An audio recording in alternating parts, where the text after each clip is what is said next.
So, we are back again with another book review. This is book 7 of our book review. I had to restart this because I was like getting too far away from the mic, so that's not good. But today we are going to be um, talking about Macbeth by William Shakespeare. So, William Shakespeare probably is one of the most profound writer. Dude, my glasses continually are like crooked, but um, William Shakespeare is one of the most profound writers in history. So he's had plays and poetry and things of that nature. So this is his work called Macbeth. This is a pretty good book. I think that the real art behind William Shakespeare is that this was a guy that did not have the highest level of education.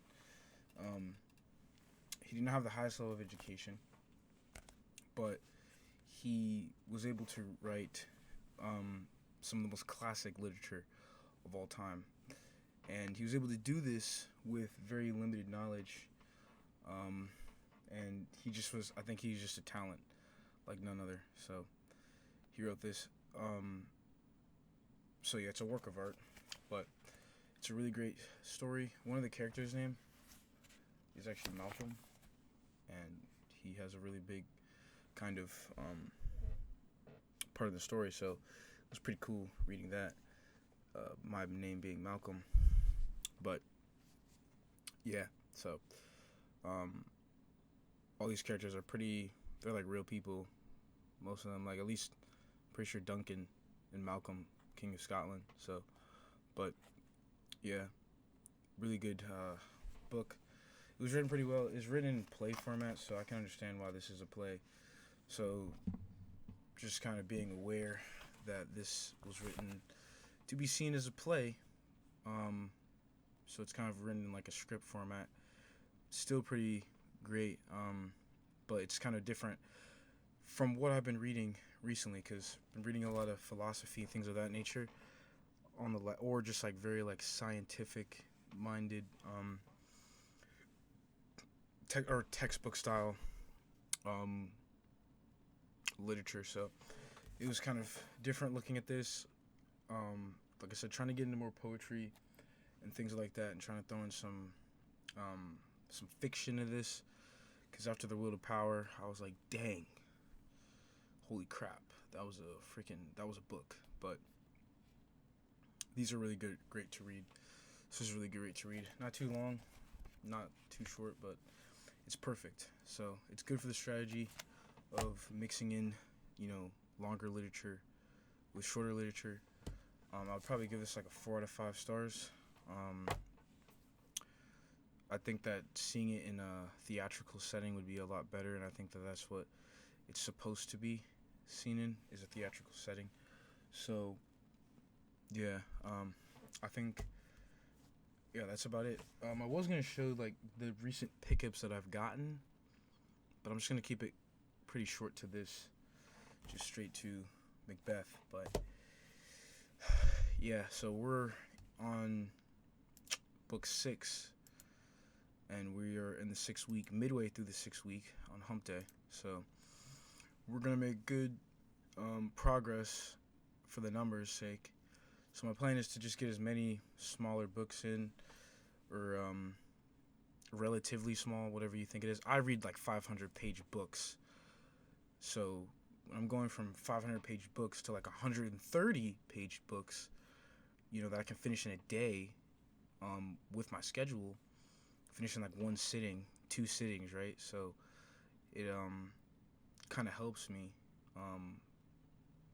throw these in here, because it's good for the brain to get through it. Because when you're reading philosophy and things like that, like a story that's 500 pages is not that hard to read. You know what I'm saying? Like, it's just like, you just go through, like, reading Dune. Like, okay, it depends. If you're reading more, like, when they're world building, like a Dune, that can sometimes be a little like, what is going on?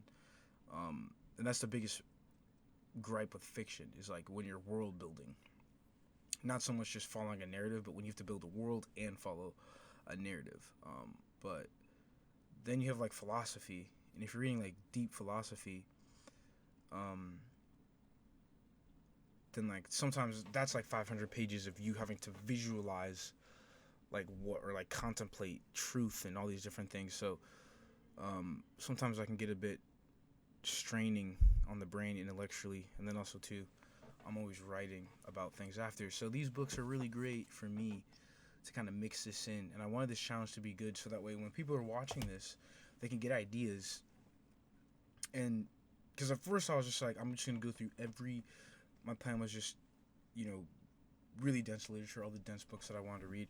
But I was like, let me mix it up a little bit. One, because it's one better for me, and when I had the most success for these challenges, for like a 52 book challenge, you need to read books, mix in books that are longer, mix in books that are shorter, because you'll get burnt out. And when I was trying to do it in one year, I was reading like really long philosophy books, and that was um, kind of really intellectually straining, especially with like writing everything out and getting notes. Because if I don't agree with something, I'm gonna have to write it out, or if I want to explain a point, or if I get some idea, I'm gonna write it out. So these are really great and refreshing because it really helps you. So I'd say if you're trying to read bigger books, read books like these in between your bigger books. So if you have like a list of like 3 to 5 bigger books, read like 2 to 3, like have like equal spread, and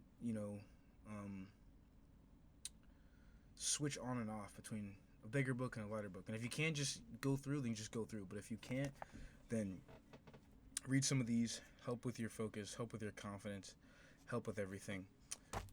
Give yourself a little bit of a break, but still keep the challenge going, because sometimes people just get burnt out. But keep the challenge going, and help yourself out. With that, I'm talking to specific people that are not like just reading for entertainment. Reading for entertainment is good. You want to read for entertainment because it's gonna ultimately help you read to learn as well. And you can always learn from fiction and things of that nature. I'm not gonna like really kind of go into a summary of these books. It's just gonna be a review, and then if you want to read it, you can read it.